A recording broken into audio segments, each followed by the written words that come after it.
बच्चों कैसे हैं आप सब। उम्मीद करते हैं कि अच्छे होंगे। तो आज की क्लास में हम पढ़ेंगे क्लास 10 हिंदी चैप्टर 5 जो कि नागार्जुन है पार्ट 2 और 6 से 12 तक क्वेश्चन होगा। अगर आप चैनल पर नए हैं तो चैनल को सब्सक्राइब कर लीजिएगा। तो चलिए बिना देखे हुए क्वेश्चन आंसर करते हैं। क्वेश्चन क्या है, दांतों मुस्कान से बच्चे की उम्र की अनुमान है ये और तर्क सहित उत्तर दीजिए। तो चलिए उत्तर देते हैं। दंतोती मुस्कान कविता में वर्णन बच्चे के वर्णन से पता चलता है कि बच्चे की उम्र 6 महीने से साल भर की है। यानी कि बच्चे की जो उम्र है पता है कि पाठ के अनुसार 6 महीने से 1 साल के बीच में है। इस उम्र में बच्चे की दांत निकलना शुरू होती है। इस उम्र में जो है बच्चे की दांत निकलना शुरू हो जाती है और वे अनजान लोगों को देखकर मुस्कुराते आते हैं। और वे जो है अनजान लोगों को देखकर मुस्कुराते आते हैं, यानी कि हंसते आते हैं। तो इसी के साथ में कहा 6 नंबर होता है कंप्लीट। देखेंगे 7 नंबर क्वेश्चन क्या है। देखेंगे 7 नंबर क्वेश्चन क्या है। बच्चे से कवि की मुलाकात का जो शब्द चित्र प्रस्तुत हुआ है इसे अपने शब्दों में लिखिए। तो चाहिए इसको अपने शब्दों में कहेंगे। कवि के पहचान ना पाने के कारण बच्चा अपाक निर्धरता करता है। बच्चे का दंतोतित मुस्कान देख कवि का हृदय धुआंस से भर जाता है। इन्हें ऐसा लगता है मानो कमर पत्ता तालाब छोड़कर इसके झोपड़ी के सामने आ गया।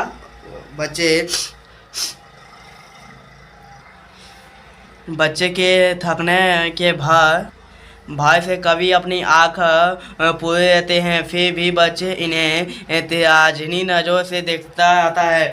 इसी के साथ में 7 नंबर होता है कंप्यूटर। देखेंगे 8 नंबर क्वेश्चन क्या है, यानी कि फसल का क्वेश्चन नंबर 8 क्या है। कवि के अनुसार फसल क्या है, यानी कि कवि जो है उसके अनुसार फसल क्या है। देखें कवि के अनुसार फसल कई नदियों के पानी, इनके हाथों के कठिन परिश्रम, सूर्य प्रकाश, हवा और अनेक प्रकार के मिट्टी से पैदा होने वाली वस्तु है। इसके अलावा फसल और कुछ नहीं है। यानी कवि का यह कवि के अनुसार नदी, पानी, इनके हाथ से कठोर परिश्रम। देखते हैं किसान कितना परिश्रम करते हैं तब उगता है सब्जी। उसके बाद जो है सूर्य की प्रकाश और हवा भी जो है, मिट्टी भी जो है। तो इसी के साथ में 8 में होता है कंप्लीट। नेक्स्ट क्वेश्चन क्या है देखेंगे।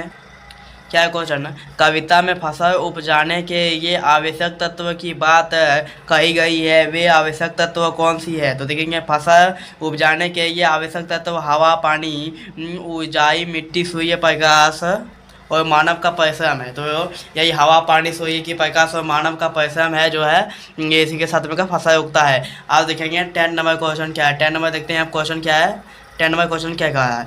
फसल के हाथों के सौपोष की गर्मियाँ और महिलाओं का कवि क्या व्यक्त करना चाहता है। तो देखेंगे आंसर, फसल के हाथ के सिपुस के गर्मी और महिमा का कवि यह का व्यक्त करना चाहता है कि फसल उगाने के लिए उपजाऊ मिट्टी, फसल उगाने की जो है उपजाऊ मिट्टी, पानी, हवा और सूर्य की प्रकाश आवश्यक होती है। उपजाऊ मिट्टी, पानी, हवा और सूर्य की प्रकाश आवश्यक तो होती है। इसके साथ मजदूर और किसान की आपज परिश्रम भी समान रूप से आवश्यक है। कवि के अनुमान में किसान और मजदूर के प्रति गहन समान है। तो इसी के साथ में 10 नंबर होता है कंप्लीट। इवेंट में देखेंगे क्या है इवेंट नंबर। भाव स्पष्ट कीजिए। सुपाता है सूर्य की किरण का सिमटा हुआ कंचे हैं, हवा की थेकन का। देखेंगे आंसर, इस पंक्तियों में कवि बताते हैं कि फसल सूर्य की ऊर्जा का रूपांतरित स्वरूप है तथा फसल के निर्माण में हवा का महत्व योगदान है। तो इसी के साथ हम का इवेंट में होता है कंप्लीट। 12 में देखेंगे क्या है क्वेश्चन, क्या है रचनाएं अभिव्यक्त। तो देखेंगे क्या है क्वेश्चन। कवि ने फसल को हजार खेत की मिट्टी का गुण धर्म कहा है। देखिए 1 नंबर क्वेश्चन क्या है। मिट्टी के गुण धर्म को आप किस तरह परिभाषित करेंगे। तो देखेंगे आंसर, मिट्टी के गुण धर्म का अभिव्यंजक इनमें पाए जाने वाले पोषक तत्व और खनिज पदार्थ से है। यानी कि इसके गुण में पाए जाने पोषक तत्व और खनिज पदार्थ से है। जो इसके उपज होने के ये आवश्यक जो इसके उपज होने के ये आवश्यक है। अच्छी के होने से अच्छी उपज होती है, अच्छी होने से इसकी जो उपज होती है वो अच्छी होती है। आते हैं टूल में क्या है। वर्तमान जीवन शैली मिट्टी के गुण धर्म की किस किस तरह प्रभावित करते हैं। देखेंगे सर, वर्तमान जीवन शैली के कारण मिट्टी में इनके प्रकार के रासायनिक तत्व, उर्वरक, कीटनाशक, प्रदेशित जड़, प्लास्टिक आदि मिलकर इसके गुण को नष्ट कर इसे जहरीला बना दिया जाता है, जिसका प्रभाव फसल के गुणवत्ता और मात्रा पर नकारात्मक पड़ जाता है। तो इसी के साथ में 2 नंबर होता है कंप्लीट। 13 नंबर देखेंगे क्या है। 13 नंबर क्वेश्चन, मिट्टी द्वारा अपना गुण धर्म छोड़कर की स्थिति में क्या किसी भी प्रकार के जीवन की कल्पना की जा रही है।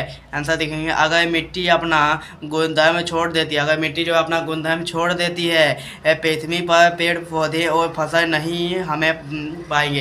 यानी कि अगर मिट्टी जो है अपना गुणधर्म छोड़ते हैं तो पृथ्वी पर पेड़ पौधे हम नहीं देख पाएंगे, हम नहीं पाएंगे, फसल भी नहीं पाएंगे, जिससे पृथ्वी पर जीवन का मानव नाश हो सकता है। यानी कि इसके कारण हम लोग का जीवन नाश हो सकता है, मानव का नाश हो सकता है अगर मिट्टी का उपयोग छोड़ दे तो। अब देखेंगे 4 नंबर क्वेश्चन क्या है, यानी कि लास्ट क्वेश्चन यानी 12 का चाह क्या है। मिट्टी के गुण धर्म को पोषक करने में हमारी क्या भूमिका हो सकती है। यानी कि मिट्टी के पोषक करने यानी कि मिट्टी को अच्छा रखने के लिए हमारी क्या योगदान भूमिका हो सकती है। देखेंगे आंसर, मिट्टी को प्रदूषित ना करें तथा इनके लोगों की मिट्टी प्रदूषित के संबंध में ज़रूरत करने हम किसके गुण धर्म के वो परिभाषित करते हैं। यानी कि मिट्टी को जो है प्रदूषित ना करें। दूसरी बात, लोगों की मिट्टी प्रदूषित के संबंधित में जागरूक करें, यानी कि लोगों को बताएं कि मिट्टी बहुत अच्छा है, इसको प्रदूषित ना करें। हम इसके गुण धर्म के परिभाषित कर सकते हैं, हम इसके जो है गुण धर्म को परिभाषित कर सकते हैं, ये लोगों को बताइए। इसी के साथ में का जो है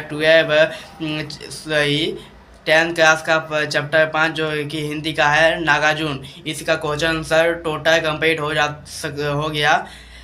अगर आप चैनल पर नए हैं तो चैनल को सब्सक्राइब कीजिए और बेल आइकन को प्रेस कर दीजिए, अपने दोस्तों या क्लासमेट में शेयर कर दीजिए। अगर आपको कोई दिक्कत हो तो कमेंट बॉक्स में जरूर बताइएगा। अब मिलते हैं नेक्स्ट वीडियो में, यानी कि चैप्टर 6 में। तब तक जय हिंद जय भारत, वंदे मातरम।